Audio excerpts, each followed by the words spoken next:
Chamarajanagar BJP ಸಂಸದ ಶ್ರೀನಿವಾಸ್ ಪ್ರಸಾದ್ ಇನ್ನಿಲ್ಲ. ಹಳೆ ಮೈಸೂರು ಭಾಗದ ದಲಿತ ನಾಯಕ ಇನ್ನು ನೆನಪು ಮಾತ್ರ.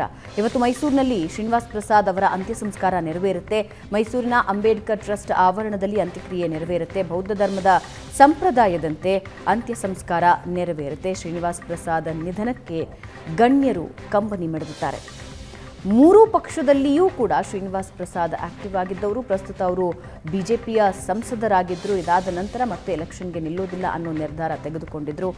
ಮೂರೂ ಪಕ್ಷದ ಹಲವು ನಾಯಕರು ಕಂಬನಿ ಮಿಡಿದಿದ್ದಾರೆ. ಹಲವು ನಾಯಕರು ಬಂದು ಅಂತಿಮ ನಮನವನ್ನು ಶ್ರೀನಿವಾಸ್ ಪ್ರಸಾದ್ ಅವರಿಗೆ ಸಲ್ಲಿಸಿದ್ದಾರೆ. ಇವತ್ತು ಮೈಸೂರಿನಲ್ಲಿ ಅವರ ಅಂತ್ಯಕ್ರಿಯೆ ನೆರವೇರುತ್ತೆ. ಪ್ರಶಾಂತ್, ಬಹಳ ಸುದೀರ್ಘ ರಾಜಕೀಯ ಜೀವನ ಕಂಡಿದ್ರು ಶ್ರೀನಿವಾಸ್ ಪ್ರಸಾದ್ ಅವರು. ಇವತ್ತು ಇನ್ನು ನೆನಪಾಗಿ ಉಳಿದಿದ್ದಾರೆ. ಅವರ ರಾಜಕೀಯ ಜೀವನ ಜೊತೆಗೆ ಅವರ ರಾಜಕೀಯ ಛಾಪಿನ ಬಗ್ಗೆ ಅಂತಿಮವಾಗಿ ಹೇಳೋದಾದ್ರೆ ನೋಡಿ, ಅತ್ಯಂತ ಕಳಂಕರಹಿತ ರಾಜಕೀಯ ಜೀವನವನ್ನು ನಡೆಸಿರ್ತಕ್ಕಂಥವ್ರು. ಸಮಾಜದ ಅತ್ಯಂತ ತಳಮಟ್ಟದಿಂದ ಬಂದು ರಾಜಕೀಯ ಕಾರ್ಯಕರ್ತರಾಗಿ ಸತತವಾಗಿ 6 ಬಾರಿ ಚಾಮರಾಜನಗರದ ಸಂಸದರಾಗಿ ಕೆಲಸ ಮಾಡ್ತಕ್ಕಂಥದ್ದು ಸುಲಭದ ಮಾತಾಗಿರಲಿಲ್ಲ. ಅದು ಕಾಂಗ್ರೆಸ್ನಲ್ಲಿ ಕೆಲವು ಸಂದರ್ಭದಲ್ಲಿ ಇರ್ತಾ ಇದ್ದರು. ಕಾಂಗ್ರೆಸ್ನಿಂದ ಹೊರಗಡೆ ಬಂದು ಅವರು ಸಮತಾ ಪಕ್ಷದ ಜಾರ್ಜ್ ಫರ್ನಾಂಡಿಸ್ ಅವರ ಜೊತೆಗೂ ಕೂಡ ಒಂದು ಸಲ ಚಾಮರಾಜನಗರದಿಂದ ಆರಿಸಿ ಬಂದಿದ್ದರು. ಕೇಂದ್ರದಲ್ಲಿ ಮಂತ್ರಿ ಕೂಡ ಆಗಿದ್ದರು. ಈಗಲೂ ಕಾಂಗ್ರೆಸ್ನ ಸಿದ್ದರಾಮಯ್ಯನವರ ಸಂಪುಟದಲ್ಲಿದ್ದರು. ಅನ್ಸೆರೆಮನಿಯಾಗಿ ಸಿದ್ದರಾಮಯ್ಯನವರ ಸಂಪುಟದಿಂದ ಅಂಬರೀಷ್ ಮತ್ತು ಶ್ರೀನಿವಾಸ್ ಪ್ರಸಾದ್ ಅವರನ್ನು ಕೈ ಬಿಡಲಾಗಿತ್ತು. ನಂತರ ನೋವಾಗಿ ಬಿ ಜೆ ಪಿಗೆ ಬಂದರು. 2019ರಲ್ಲಿ ಈ ಕ್ಷೇತ್ರವನ್ನು ಬಿ ಜೆ ಪಿಗೆ ಗೆಲ್ಲಿಸಿಕೊಟ್ಟಿದ್ರು.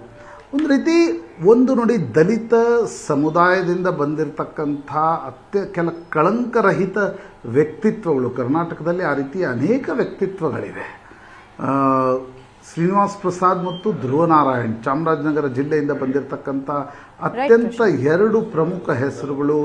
ದಲಿತ ಚಳುವಳಿಯಿಂದ ಬಂದು ದಲಿತ ರಾಜಕಾರಣವನ್ನು ಮಾಡಿ ಎಂದೂ ಕಳಂಕವನ್ನು ಹತ್ತಿಸ್ಕೊಂಡವರಲ್ಲ. ಆ ಕಾರಣದಿಂದ ಶ್ರೀನಿವಾಸ್ ಪ್ರಸಾದ್ ಯಾವತ್ತಿಗೂ ಕೂಡ ನೆನಪಿನಲ್ಲಿ ಉಳಿತಾರೆ. ಅವ್ರಿಗೊಂದು ಆಧಾರದ ಶ್ರದ್ಧಾಂಜಲಿ. ಧನ್ಯವಾದ ಪ್ರಶಾಂತ್, ಚರ್ಚೆಯಲ್ಲಿ ಭಾಗಿಯಾಗಿದ್ದಕ್ಕೆ. ವೀಕ್ಷಕರೇ, ಇದರೊಂದಿಗೆ ಇವತ್ತಿನ ನ್ಯೂಸ್ ಅವರ್ ಮಾರ್ನಿಂಗ್ ಎಡಿಷನ್ ಮುಗಿಸ್ತಾ ಇದ್ದೀವಿ. ನೇರ ದಿಟ್ಟ ನಿರಂತರ ಸುದ್ದಿಗಾಗಿ ನೋಡ್ತಾ ಇರಿ ಏಷ್ಯಾನೆಟ್ ಸುವರ್ಣ ನ್ಯೂಸ್.